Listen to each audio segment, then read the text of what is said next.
ఎక్కడైనా ల్యాండ్ పై ఇన్వెస్ట్ చేయాలని అనుకుంటున్నారా? అయితే ఫ్యూచర్ సిటీలో ఇప్పుడే ల్యాండ్ తీసి పెట్టుకోండి. పూర్తి వివరాలకు మాకు కాల్ చేయండి. నమస్తే రమగారు. నమస్తే జయ. రమగారు, ఉదయం లేవగానే చేయాల్సిన పనులంటే ఏముంటాయండి? బోల్డు. చాలానా? ఇంట్లో పనులు కాకుండా అంటే ఆ రోజంతా సక్రమంగా జరగాలి, ఎటువంటి ఇబ్బందులు లేకుండా ఉండాలి అన్నప్పుడు మంచం మీద నుంచే మనం ఏదైనా దైవనామ స్మరణ కానీ అలాంటివి ఏమైనా ఉంటాయా? మామూలుగా పొద్దున్నే చెప్తారు జయ, అరచేతుల్లో శ్రీరామ రాసుకోండి, అరచేతులు చూసుకోండి, పొద్దున్నే అద్దాలు అవి చూడబోకండి, మన చేతులు చూసుకుని లేస్తే మంచిది అని మామూలుగా చెప్తారు. కరాగ్రే వసతే లక్ష్మి, కరమధ్యే సరస్వతి, కరమూలేతు గోవింద, ప్రభాతే కరదర్శనం అని. లేవగానే చేతులు చూసుకోవాలి. ఎలాగంటే మనం రాత్రంతా పడుకుంటాం, లేవగానే చేతులు ఇలా రబ్ చేసి ఒకసారి మొహం అద్దుకుని, అంటే మనం వెచ్చ చేసుకోవటం, తర్వాత చేతులు చూసి లేస్తే మంచిది అని చెప్తారు. మరి ఎందుకు ఇది చెప్పబడిందంటే తొలి కాలం నుంచి ఇదే పద్ధతి. ప్రభాతే కరదర్శనం అనేది అందరూ చెప్పేదే. ఈ శ్రీరామ రాసుకోవటం, ఓంకారం చుట్టుకోవటం, చేతులు శ్రీరామ రాసుకొని కుడి చేత్తో ఎడం చేతిలో రాసుకోవటం, ఓ మాట చూసి దాని కళ్ళకద్దుకుని దిగే అలవాటు కొంతమందికి ఉంటుంది. ఓకే. నిద్ర లేవగానే భగవన్నామస్మరణ.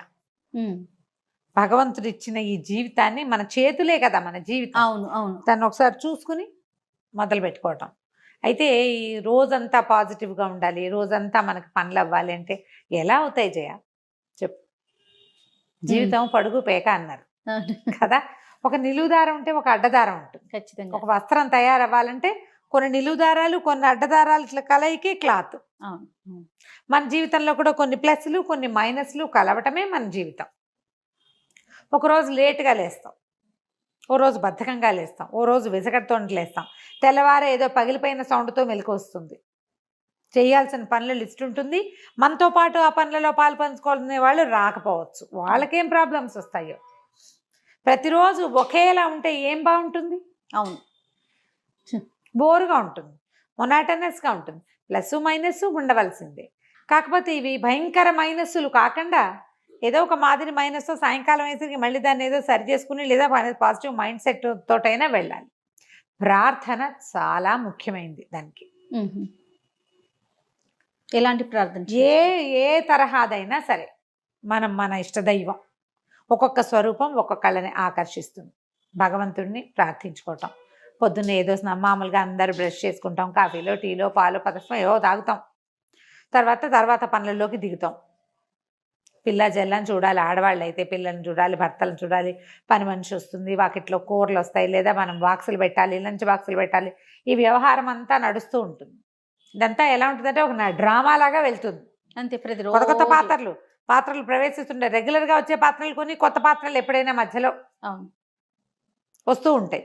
ఈ మొత్తం డ్రామాలో ఏంటంటే మనం ఒక పాజిటివ్ మైండ్ సెట్ తోటి కనుక వెళ్తే పనులు బాగా అవుతాయి. దీనికి మనం తొందరగా పొద్దున్నే స్నానం చేసేసాం అనుకో, ఏదో కృష్ణారామ అనుకోవచ్చు కదా. అవును. కొన్ని ప్రార్థనలకి స్నానం అవసరం లేదని భావిస్తారు, వాళ్ళ ఇష్టం. కానీ హిందూస్కి భగవత్ ప్రార్థన అంటే స్నానం ముఖ్యం. అవును.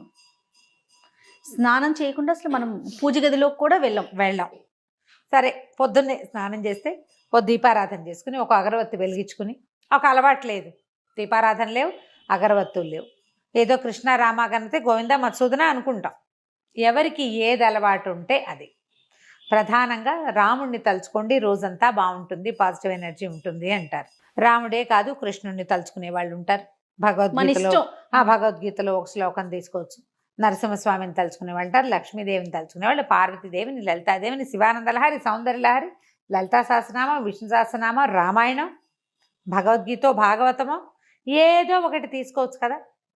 మీ మనసు ఎక్కడ సొలేషన్ పొందుతోందో, మీరు ఏ స్వరూపాన్ని తలుచుకుంటే మీకు ఒక పాజిటివ్ ఎనర్జీ నిండిపోయినట్లు అనిపిస్తుందో, ఏ శ్లోకం చదివితే, ఏ పద్యం పాడుకుంటే, ఏ పాట పాడుకుంటే మీకు మన సమాధానంగా ఉంటుందో అదొక్కటి సెలెక్ట్ చేసుకోండి. ఇవన్నీ చదువుకునే వాళ్ళు, రోజంతా పూజా విధానంలో ఉండేవాళ్ళు, పొద్దున గంటన్నర పూజ చేసుకునే వాళ్ళు, సాంఘంగా నిత్యగౌరీ పూజా విధానం చేసుకునే వాళ్ళు ఉంటారు. వాళ్ళు అవన్నీ చేసుకునే వాళ్ళు చేసుకుంటారు. చేసుకోలేని వాళ్ళు ఏదైనా ఒక్క శ్లోకం తీసుకోండి. ఈ శ్లోకాలకి పెద్దది తీసుకున్నాం అనుకోండి, చదవలేకపోతారు. చిన్న శ్లోకం తీసుకోండి, నెంబర్ ఆఫ్ టైమ్స్ చదవండి. ప్రఖ్యాతమైన శ్లోకాలు తీసుకుంటే తప్పులు పడకుండా ఉంటాయి. అంటే ఇప్పుడు మీరు అవన్నీ చేసేవాళ్ళు సరే మీరు ఇలా చెప్తున్నారు కదా, కొంతమంది నెగిటివ్ గా రెస్పాండ్ అవుతున్నారు రమ్మగారు. నేను అంటాను చేయగలిగితే గంటల తరబడి పూజ చేసుకుంటాం, లేకపోయినా ఏదో ఒక శ్లోకం తీసుకుని చేసుకోవచ్చు. ఇక్కడ ఒక చిన్న విషయం ఉంది రమ్మగారు, మీ మాటలు కానీ మీరు చెప్పే విధానం ఎలా ఉంటుందంటే ఈ జనరేషన్ కి తగినట్టుగా ప్రస్తుతం ఉన్న కాలానికి అనుగుణంగా మీరు చెప్తారు. ఇదే చేయాలి, ఇది చేస్తేనే మనకు బ్రహ్మాండం బద్దలైపోతుంది లాగా కాకుండా మీకు ఏది దొరికితే చేస్తే సంతోషం, చేయకపోతే మీరు ఏది చేయగలరో ఎంతవరకు చేయగలరో నియమంతో నిబద్ధతతో చేయమని చెప్తారు కదా. నేను లాస్ట్ టైం మనం ఒక వీడియో చేసాం రమ్మగారు బ్రహ్మముహూర్తం గురించి, దాంట్లో కూడా మీరు మాట్లాడారు మనం చేయగలిగితే చాలా సంతోషం, చేయలేకపోతే దానికి ఒక పరిష్కారం కింద మాట్లాడారు కదా. అట్లా ఎట్లా చెప్తారు? బ్రహ్మముహూర్తం అనేది చాలా విలువైంది కదా. నేను కొన్ని కామెంట్స్ కూడా చూశానండి, మీతో డిస్కస్ చేద్దాం అనుకున్న సందర్భంలో అడుగుతూ ఉన్నాను అనమాట. ఇప్పుడు చేయలేరు చేయగలరు రెండు కోణాలు ఉంటాయి కదండి. అంటే ఇప్పుడు ప్రతిసారి జయ మీరు నెగిటివ్ పార్టే విని మీకు కోపం వచ్చింది అనుకో, మీరు పాజిటివ్ పార్ట్ వినరు. మీరు మహాద్భుతమైన కార్తీక పురాణం చెప్తా నెలంతా ఉపవాసం ఉండండి, లేదా 4 వారాలు ఉపవాసం ఉండండి, ఓ పౌర్ణమి 2 ఏకాదశులు ఉండండి, లేదా ఒక్క ఏకాదశి ఉండండి, లేదా ఒక్క పౌర్ణమి ఉండండి, లేదా ఒక్క సోమవారం అయినా ఉపవాసం ఉండండి అంటారు. ఏమి 30 రోజుల నుంచి ఒక సోమవారంలోకి తెచ్చాడు కార్తీక పురాణకర్త? అదే కదా వ్యాస భగవానుడు రాసిన కార్తీక పురాణం కదా. ఆయన చెప్పాడు, ఎవరెవరెవరో చెప్పుకున్నారు ఒకళ్ళతోటి ఒకళ్ళు. సూత మహాముని చెప్పాడు, పరమేశ్వరుడు పార్వతీదేవితో చెప్పాడు. వీళ్ళందరూ ఎందుకు ఇది చెప్పారు? మానేయమని చెప్పామా? ఎక్కడ కూడా మనం అసలు అలాంటి పైగా ఇప్పుడు నువ్వు రోజు లలితా శాస్త్రం చదువు, నీకు పాజిటివ్ ఎనర్జీ వస్తుంది అని చెప్తాను నేను. నువ్వు చదవగలవా జయ? గుండెల మీద చేసుకుని చెప్పు. అస్సలు సాధ్యం కాదు రమ్మ. పోనీ నీ ఫ్రెండ్స్ లో ఎంతమంది చదవగలరు? వేలల్లో లెక్క పెట్టొచ్చేమో కదా ఈ రోజుకున్న పరిస్థితులకి దానికి తగినట్టుగా. అందుకని ఒక్కటి తీసుకోండి, మానేయండి అని చెప్పామా? లేదు కదా. మీరు సరిగ్గా వినకపోతే నాదా తప్పు జయ? నా తప్ప? దాన్ని నెగిటివ్ కోణంలో ఎందుకు తీసుకుంటారు?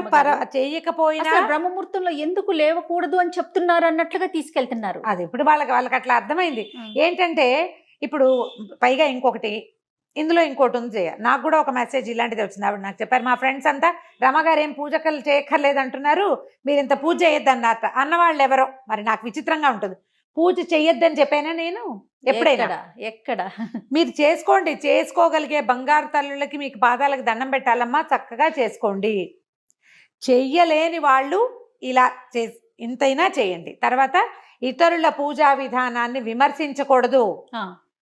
మీరు ఇంతంత పూజలు ఎందుకు చేస్తున్నారు అంటం తప్పు. నువ్వు పూజ ఎందుకు చేయటం లేదు అని చెప్పచ్చు. పూజ చేయలేకపోతే ఇంతైనా చెయ్యని చెప్పాలి.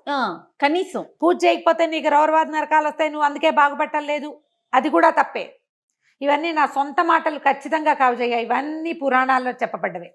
పూజ చెయ్యని వాడిని మనం విమర్శించకూడదు, చేసే వాళ్ళని విమర్శించకూడదు. పూజ చేయని వాళ్ళ దగ్గర కూడా వాళ్ళకు ఒక పాజిటివ్ థింగ్ ఉంటుంది, ఏదో వాళ్ళకు ఒక నమ్మిక ఉంటుంది. నిత్యము నియమానుసారం చేసే వాళ్ళ పందా వేరు. కనీసం స్నానమైనా నియమంగా చేయండి అని చెప్తాను. కానీ కాదు రమ్మగారు, ఎంతమంది భక్తుల కథలు చెప్పుకున్నాం, అసలు పూజే చేయకుండా ఆ ఒక్కరోజు ఉండటం వల్ల కూడా మోక్షం లభించిన వాళ్ళ స్టోరీ, ఆ కథలు కూడా ఉన్నాయి, ఎన్నో చెప్పుకున్నాం. ఆ కథలు కూడా ఉన్నాయి. నెగిటివ్ థింగ్స్ వైపుకి వెళ్ళొద్దమ్మా.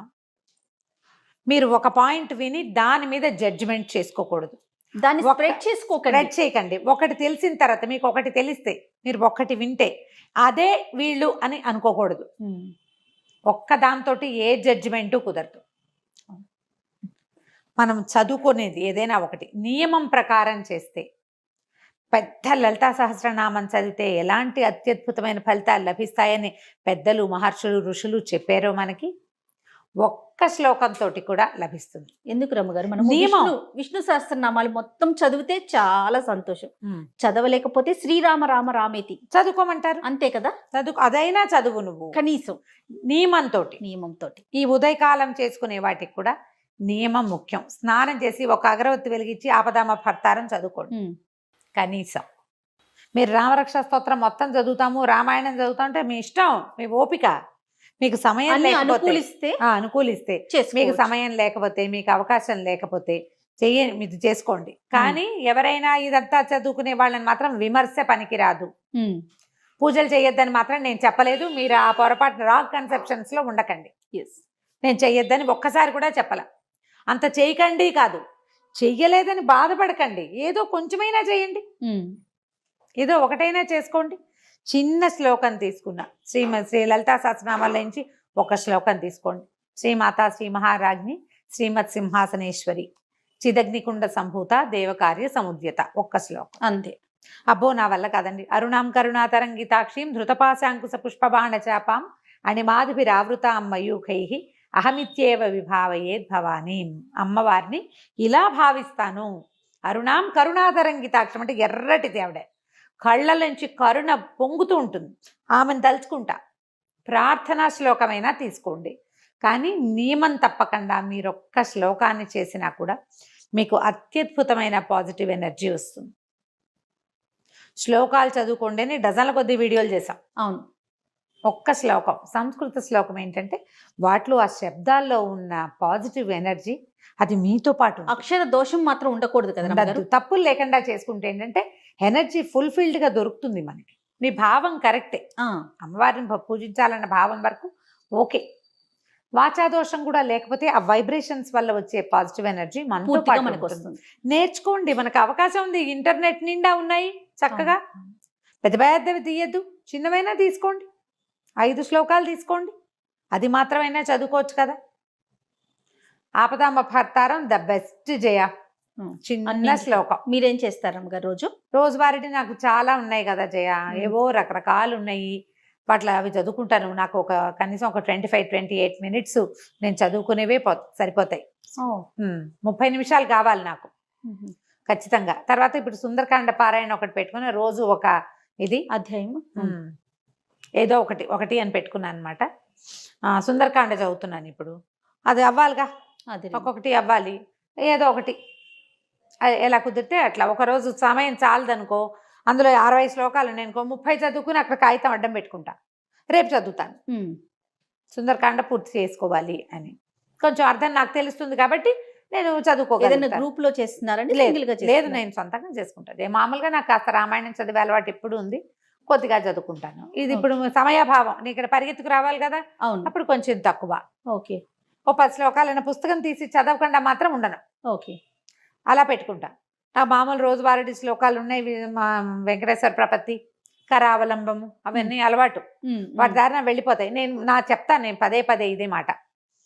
స్నానం చేసి బొట్టు పెట్టుకుంటాను, కుంకుమ పెట్టుకున్నాక నేను దీపం పెట్టే లోపలే నా సగానికి పైగా స్తోత్రాలు అయిపోతాయి. చదివేసుకుంటారు. నేను అవి ఇవి సవరించుకుని, దీపానికి దివ్యలు తీసి చూసుకుని, పువ్వులు సరిచేసి సవరించుకుని, పళ్ళు ఏమైనా కడిగి పెట్టుకుని దేవుడి దగ్గర కూర్చునే లోపల, లేదా ఆయన అక్కడ ఉండి నేను యువతలు పని చేసుకుంటూ ఉంటే స్తోత్రాలన్నీ అయిపోతాయి. ఇక్కడే చదువుకుంటూ పనిచేస్తా. ఇక ఈ మధ్యలో వ్యవహారాలు, ఫోన్ కాల్స్ అవి వస్తాయి, ఏదైనా అత్యవసరమైనవి, అవేదో చూస్తా. కానీ వెళ్ళి అక్కడ కూర్చున్నాక రామాయణం చదువుకుంటాను. తొందరగా వెళ్ళాలంటే ఈ మార్గం అవలంబిస్తా. దీంట్లో నా నియమం ఏంటంటే స్నానం చేసిన తర్వాత కుంకుమ బొట్టు పెట్టుకోవటం. బొట్టు పెట్టుకున్నారా స్తోత్రం ఆటోమేటిక్గా అసంకల్పిత ప్రతీకార చర్యలాగా వెళ్ళిపోతూ ఉంటుంది. అలా అలవాటు అయిపోయింది. ఇలా చేసుకోవచ్చు.